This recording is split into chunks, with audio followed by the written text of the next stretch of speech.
To go in, okay. Remember what I said, get those notebooks open. Listen, take notes, ask questions. Ask questions. Ask questions. No questions are too bad. No questions are too good. Don't worry. You're challenging them, and I want you to take care of that. So with that, I'll introduce our next presenter. Dr. Yeah, now if I mess up her name, I'm going to appreciate she tell me when she come up here, but I'm going to do well. I practiced it all night. But Dr. Yalda Weiss. Ooh, okay. Dr. Yalda is the Regional Director of Common Sense Media, a national nonprofit that focuses on helping children, families, and educators navigate the digital world. Dr. is also a senior researcher at the Children's Digital Media Center at the University of California, Los Angeles, UCLA. In her spare time, she writes a blog for the Huffington Post. Prior to her academic career, Dr. spent over 15 years as an entertainment executive, serving as Senior Vice President at MGM, as well as a consultant to Google and the city of Santa Monica. Everyone, let's put our hands together and welcome our next presenter. Thank you, Dr. Thank you. Okay, can you guys all hear me? Yes. Thank you. Thank you to the Aspen Institute, to LAUSD, to Katie Fitzgerald, to Dr. Brenda Manuel, I hope I said that right, for having me here. And thank you to all of you guys for being here on a Saturday morning. I just said I have a 15-year-old daughter at an LAUSD school, Pali High, and I don't think I could get her out here on a Saturday morning. So I think it's really great that you guys are here. And as you heard, I also have a 12-year-old son. As you heard, I used to be in the film business. I used to make movies. And then I went back to school and got a PhD in developmental psychology. That's child psychology at UCLA. I do research on media effects in children. And I work for Common Sense Media, which is a fantastic nonprofit. So does anyone here in this room know Common Sense Media? Okay, not very many, so I will tell you. How many kids, did any kids raise their hand? Okay, so we want you to learn more about Common Sense Media. It is a national nonprofit. It's in San Francisco. They have 4 offices, one in LA, one in DC, one in New York. And we have 22,000 ratings of all media content. We have a digital literacy curriculum that LAUSD was using with the iPad introductions, and individual teachers are using them in their classrooms to help you guys navigate the digital world safely and creatively and productively. We love media. Our motto is sanity, not censorship. And we also do advocacy work. So we do a lot of work with DC. We just passed with Governor Jerry Brown the school privacy initiative. So we're protecting the data. We're working with government to protect the data that schools collect on students to help them do better, but make sure that they don't get into the wrong hands. So our job is to help parents, kids, educators, everyone who needs it to navigate the digital world safely. So I'm going to start with a quiz. How many hours a week does the average American child, 8 to 18, spend with media 7 days a week? So who thinks it's 4 hours a day outside of school? Anyone? 5 hours a day. 6? 7? 8? 4. It's between 7 and 8. It's almost 8, but those numbers were collected in 2009, so chances are it's going to be a lot higher. We're going to release a report in September that updates and looks at the numbers today. We think it'll be a lot higher. So it's a lot of media. And, you know, media, as you guys use it, you know, it can be used for great things, but it can be used for things that are just for hanging out, and parents often think you're wasting your time. So that's what I love about this challenge, is that it's helping you show people that you can use media for the greater social good. So we are going to start with defining cyberbullying. Cyberbullying is the use of digital media tools, such as the internet and cell phones, to deliberately and repeatedly hurt, harass, or embarrass someone else. Okay, there's 2 words in there that are critical to that definition, because we can all be mean sometimes. We can all have a bad day, and media makes it really easy for people to misunderstand you, to think you're saying something that you're not because there's no tone in it. So there's 2 words in there that are critical to the definition. Does anyone want to guess? Nope, shout it out louder. Deliberately is one, for sure. There's another word. That's it, repeatedly, doing it over and over and over again. Because everybody can make a mistake once. You know, you don't want to label someone as a bully if they are mean just one time. They do something. I mean, I do it all the time. My daughter does it to me. But, you know, repeatedly, over and over and over again, showing a pattern is, and on purpose. And there's usually a power differential. So the bully has a little more power than the other kid.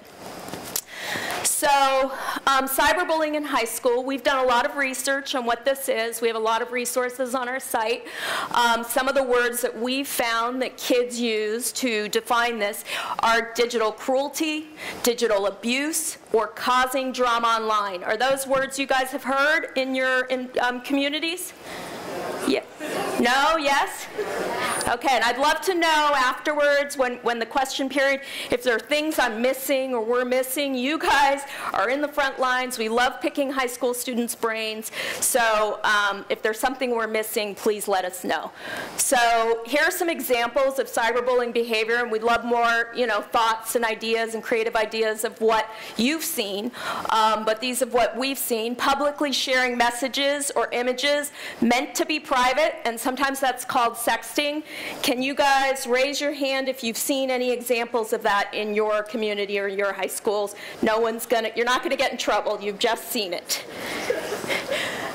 Repeatedly sending hurtful, harassing, or threatening messages. Has that happened to anyone you know? Or posting them, or tweeting them. Spreading rumors, lies, or embarrassing stories. That's offline and online.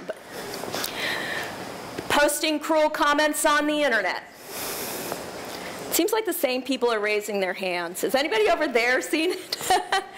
Setting up fake social networking pages to make fun of targets. Wow, that's insane. So these are some of the ways that we've identified, and it happens in middle school too. It starts in middle school. Usually by the end of high school, kids start sort of maturing more. And it's really painful. I did some research and wrote an article about it. I looked at offline bullying and online bullying leads to more depression. It leads to more hurting of self-esteem because it's 24/7.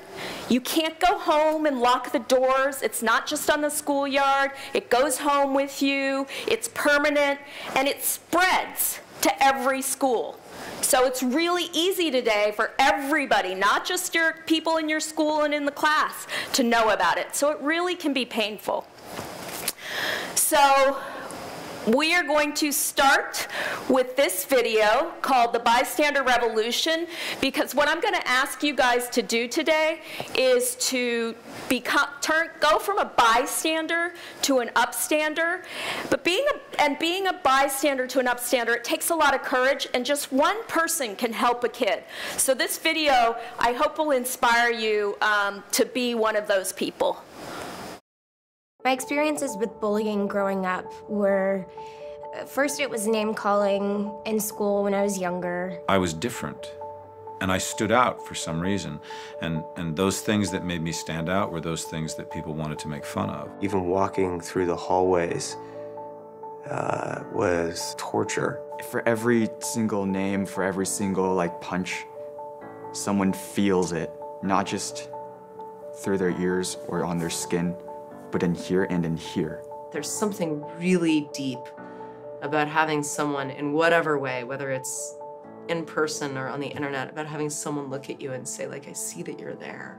There's no question that individuals who are, quote, bystanders have more power than they realize. For every bullying victim, there's probably 10 bystanders, if not more, you know, in a crowded hallway. And then if just one person in that group is like, wait a second, maybe we shouldn't do this, maybe all of a sudden the dynamic completely changes. Because when you take action, you have a ripple effect. That is, people look around and say, the new norm is help, do something. People jump, they'd be like, I want to be like that. And you start seeing people start helping out. If you don't have the courage to go to the person in front of other people that are bullying them, find a moment when they're alone and just kind of say, I see what's happening to you and I feel bad about it. Stand by the person being bullied.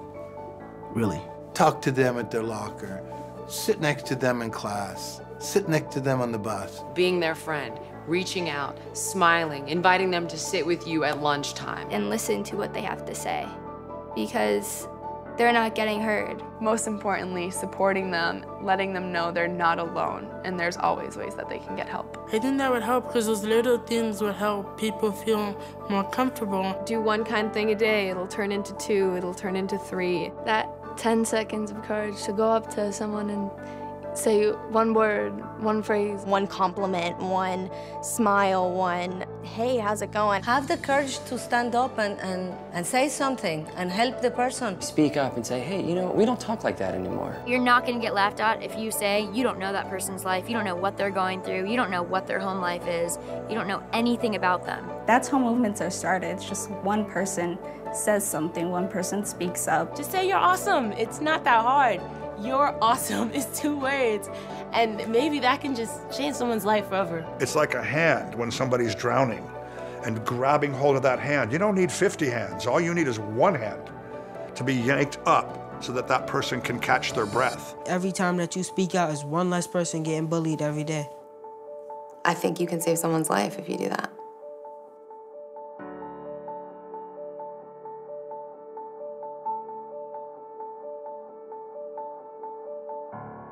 It only takes one. We had nothing to do with that video, but I love that video. I hope it was inspiring to you. It certainly inspires me. There were a lot of people, famous people on that video. I think they agreed to do it because a lot of times creative, different kinds of kids are the ones that get bullied. The person in the theater class, the kid that does really well in school, they're the ones that become targets. So these people grew up to become amazing people, and they're giving back. So it takes bravery to stand up to a bully. It's scary. When you're face to face, you get scared. I get scared as a grown-up. There's bullies, you know, in adult situations, to stand up to them because, you know, they might turn on you. You have to, you know, but as this video says, you know, you can take someone aside. You can talk to them, you know, privately and help them. So in high school, our statistics have found that 1/3 of 10 to 18-year-olds say they have been cyberbullied. So look around. That means 1 out of 3 of you has possibly been cyberbullied repeatedly and deliberately. So what I'm hoping we're going to do today, and through, if you accept this challenge, we're going to prevent kids you know from adopting bullying behavior. We're going to support the kids who are targeted, and we're going to inspire the 2/3 of kids, other kids, the bystanders, to stop the bullying when they see it. So, a bystander. A bystander is someone who sees cyberbullying happen, but they don't do anything. That's a large amount. That's one of the new things the bullying research has found, is that there's not just a bully, there's not just a victim, we're all part of it. And if you're around, have you guys ever felt uncomfortable watching someone be mean to someone in front of you? Yes? No? Yes. So that's what it's, you know, that's what bystanders are. So you're affected too. Anyone is affected who is around a bully. It's uncomfortable. An upstander actually supports the target of the cyberbullying. So you actually reach out and try to help in some way. And this requires empathy. You have to imagine the feelings that someone else is feeling, and then you have to act. So upstanders, here is an example. So my challenge is, and you should know it, but if you don't, I'll give it to you in a second, is to use social media to be an upstander. So this is, the reason I like social media is because it gives you a way to use the power of media to stand up for someone, but you don't have, you know, you're not looking, it doesn't take quite the same amount of risk in terms of you're not standing in front of someone. It's not quite as scary, and it's easy to get the power of the group together. So this is an example of somebody who did this. They weren't doing it as a challenge, they just did it, and it took off. The varsity soccer team had played 10 or 11 games and lost every single one of them by really embarrassing margins.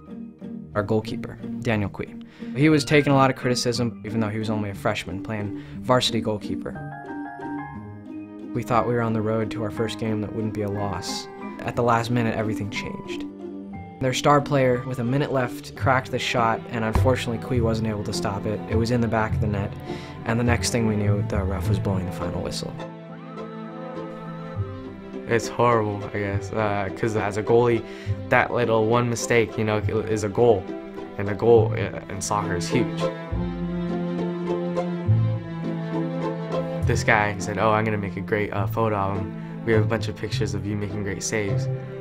The photos went up, and I was just shocked. It was just, you know, horrible.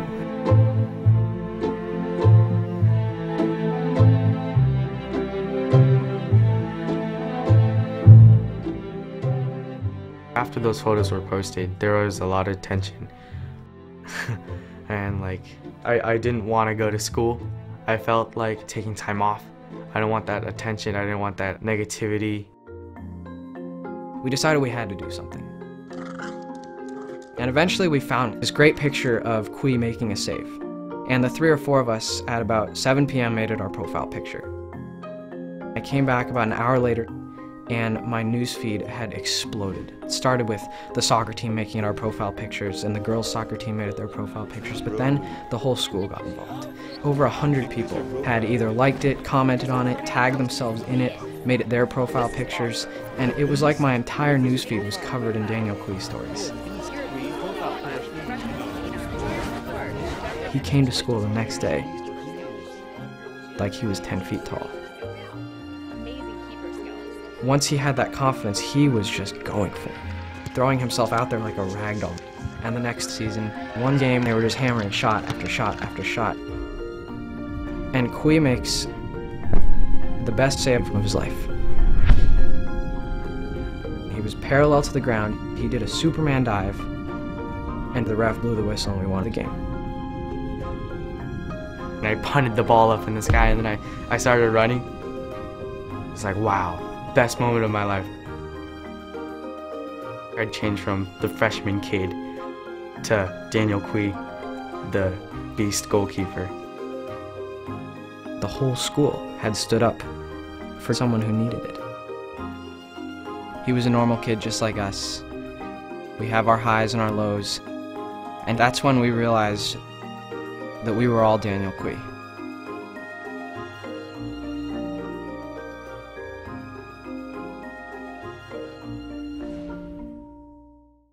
So that was a Facebook story. I think this actually happened, and then Facebook came in and filmed it and created a Facebook story because that was very well produced. So how many of you guys know who Taylor Swift is? Did you know that she was bullied? So there's a story about her. She used to stay home every weekend instead of go out with her friends, and her friends stopped talking to her. She was playing the guitar, you know, building a career. And just a few days ago, she was in the news, and she's done lots of great things. Has anyone heard the news story about her? She tweeted one of her fans, she gave a basket to, and the fan, then she asked the fans to film themselves and post it. So the fan did, and someone said the girl was really ugly. They tweeted it. which was really horrible. And Taylor actually said, no, she's not. She's gorgeous. So, you know, everyone's trying to do this. We can use the power of social media to help people. There's another guy that created just a positive, optimistic site where all he does is tweet really nice things. So let's try to change the culture. So here's my challenge. Use social media to be an upstander. So I'm just going to give you a few words of what upstanding means. It means you're not directly involved in the cyberbullying incident, but you step in to help anyway. You empathize with the targets of the cyberbullying. You let them know you care and are listening. You don't spread rumors or go along with the cyberbullies because of peer pressure.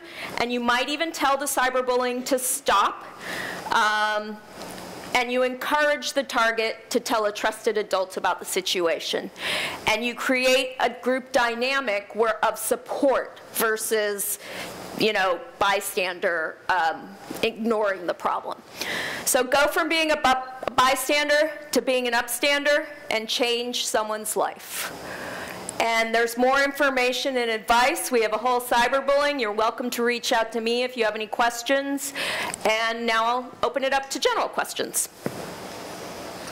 Hi, questions. That's it. Yes.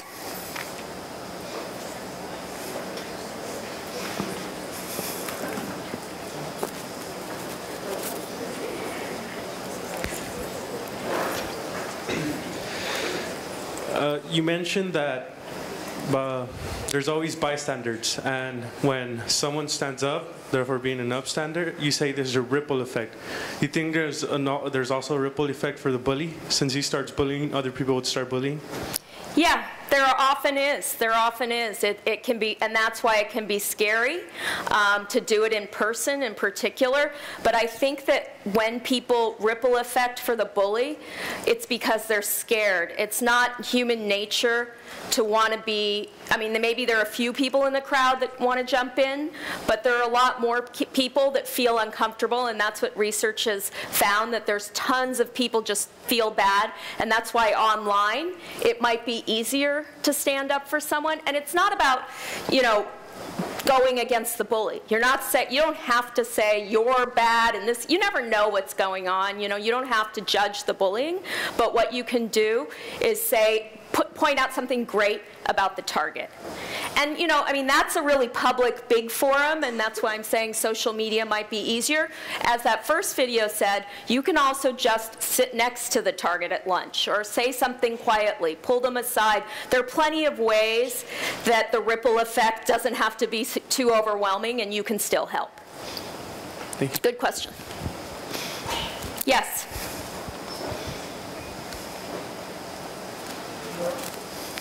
Well, I was going to ask, how did you make the transition from being a filmmaker to a child psychologist?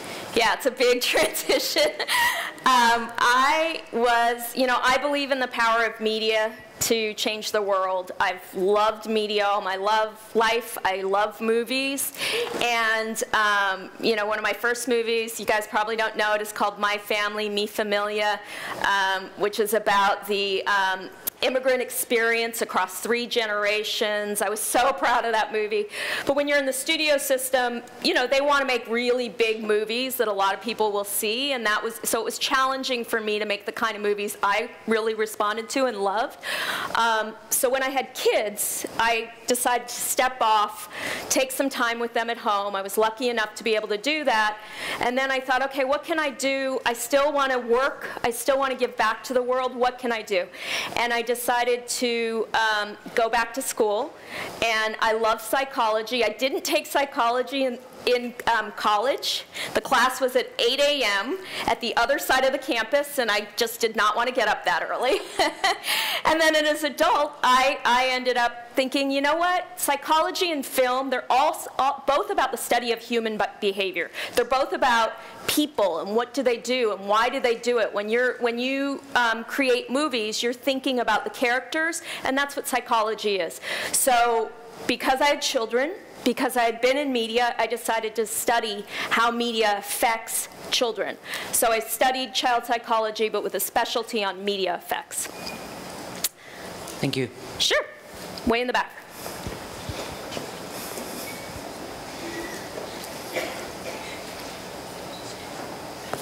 Hello. Chinoso Nakute, Middle College High School. 2 years ago, I was part of the Aspen Challenge, and my team and I think it was either this challenge or a challenge similar. We designed an interactive website trying to promote social media. We made Facebook and Twitter account. We got a lot of feedback. We got a lot of people coming to our website from all over the world. Wow. It was really great. Unfortunately, we didn't win, but we're all winners. So, as part of some of the feedback the judges gave us, I think one of the reasons that we might have not gone too forward with our project is because when we were presenting, our presentation was more focused on like what we did in social media, while the other groups had more like interactive, going out to things. And we did some of that and we put it as part of our presentation, but since ours was more focused on the cyber world, it didn't really go up to par. Interesting. And that's not to say anything against the rest of them. I think they all did great work and they deserve to win. So I just want to know, what else can you add to the project, per se, to make it more pizzazzy? Think that's a great question. I think the Daniel Quee story actually is a great example because they used social media. They created a movement, and then what they did is they looked to see what happened to the target afterwards. So looking, if you start with media, and you start with social media, and you start with creating something, but then try to find out how it relates to the community in the real world. What happens afterwards? You can either document it with media or present sort of a focus group study or any kind of results of how something that's online translates to offline power. Does that answer it? Yes. Okay, good. Someone was over there? Yes.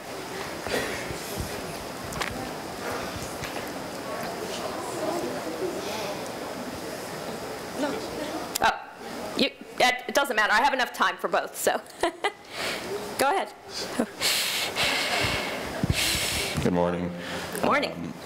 So you mentioned that one of the things was to change the bully themselves. Yes. And obviously somebody with that type of mindset isn't probably going to change overnight. So what would you say would be like the biggest factor or way to change a bully with that type of mentality? I think empathy is a key word. You know, a friend of mine, there was a girl that changed in her daughter's school and turned out to be a really bad bully. And nobody understood because she was the sweetest girl before. And as they dug a little deeper, and this poor girl, because she was a bully, I mean, it sounds strange to say poor bully, but it turned out her parents were getting divorced. She was really unhappy.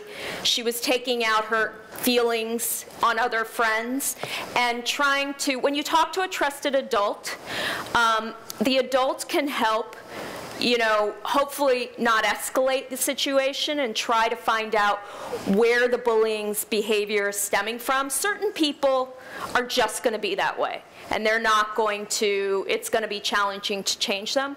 But a lot of people, it's just about giving them an outlet to share their feelings in a more socially acceptable way. I mean, middle school, high school is really hard. There's a lot of feelings all of you are going to have, and bullying happens the most during this time period. And a lot of bullies do it to get attention. Maybe they can get attention some other way. I mean, just trying to figure out the underlying pinnings. And that's where it's trying to get an adult involved. Thank you. Thank you.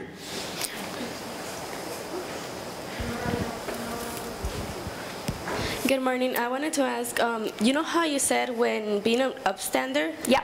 To talk some good about the person being bullied? Yeah. Sometimes when you talk good about the person being bullied, the bully like starts saying, oh, you're defending him because you like him or this and that. But sometimes it's harsh on you, but how can you prevent those attacks from the bully to you and help the other person too?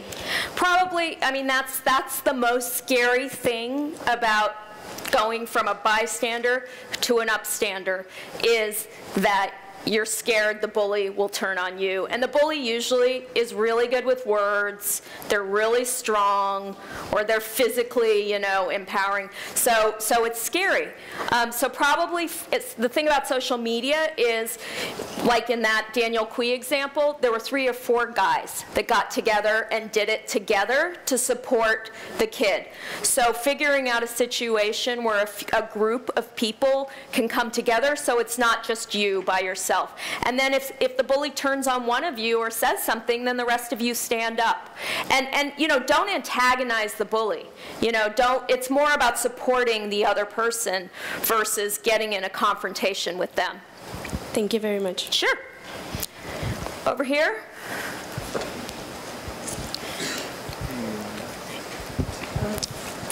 Why do you think that the cyberbully victim doesn't just log off of Twitter or Facebook to avoid the cyberbullying? Every adult wonders that. But, I mean, you guys know this stuff. And my daughter, she's 15. She loves this stuff. You know, this is your social life. And also your impulse control when you're in high school. I don't know how much of you guys know about the brain science, the neuroscience. There is your executive functioning. The frontal part of your brain takes a little bit longer to develop, and that's the part that helps you control your impulses. And so when you're at this age, you know, you are impulsively wanting to connect with the person, connect with your friends. It's almost like an obsession on some level. So I think that's one way, though. You could probably teach a victim or target to help them. Look, some people don't know about the blocking or the privacy, or they haven't gone to an adult that sort of steps in and says, let's do this, you've got to stop it, or take the phone out of the room. You know, I mean, when I was a kid, when I had a boyfriend and I broke up, I impulsively would drive by his house all the time. That was a stupid thing to do, but I did it. It's sort of the same thing. Yes. Did you? Oh, back there.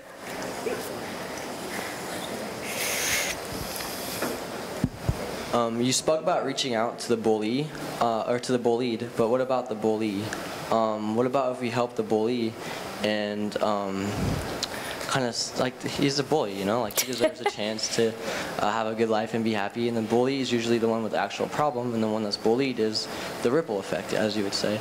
Yeah. What are the results for helping the bully? Well, it's mixed, because every bully is different. Certain bullies, you know, that is going to be who they are. And by the way, bullies in high school become bullies as grown-ups. You know, the behavior, certain people, they get away with it, and it helps them. But a lot of people, it might be something going on in their lives, and this is the way they choose to act out. So having empathy. Empathy has 2 parts to it. One is perspective taking. It's really important for you, as much as you can, to try to put yourself in everybody else's shoes. That's a great skill, by the way, for future success. When you can try to think from another person's perspective, you can really sort of bring a group together, because you're not just focused on yourself. So trying to think about, you know, maybe there's something going on in the bully's life that you don't know about, or that you do know about, that's causing this behavior. But at a certain point, you're right. I mean, a bully is a bully, and there's only so much you can do. Back there? I have time for 2 or 3 more questions. One more question. One more question, sorry. This the last one? Okay. What can the victim do when there is no one reaching out to them? Oh, that's heartbreaking. Well, clearly go to a trusted adult. Mm-hmm. I mean, there's always an adult at a school that is meant to be there, you know, a counselor, a teacher, an aunt, go to a sibling. Some kids, you know, I didn't show you the statistic. 1 in 3 kids say they've been cyberbullied. Only 1 in 10 go to an adult. And the reason they don't go to adults, especially parents, is they're scared their parents are going to take away the phones or the computer. So we also try to teach parents and adults not to do that, you know, to try to empathize with the kid. So really try to find someone, reach out to someone online. I mean, frankly, social media can be, you might end up making yourself more of a target, but if you have a limited group of people you can reach out to, reach out and ask for some positive support. Go to a therapist. There's lots of different things. Email me. Okay, I think that's it. Thank you so much. Ladies and gentlemen, how about a big hand for Dr. Yalda Thank you.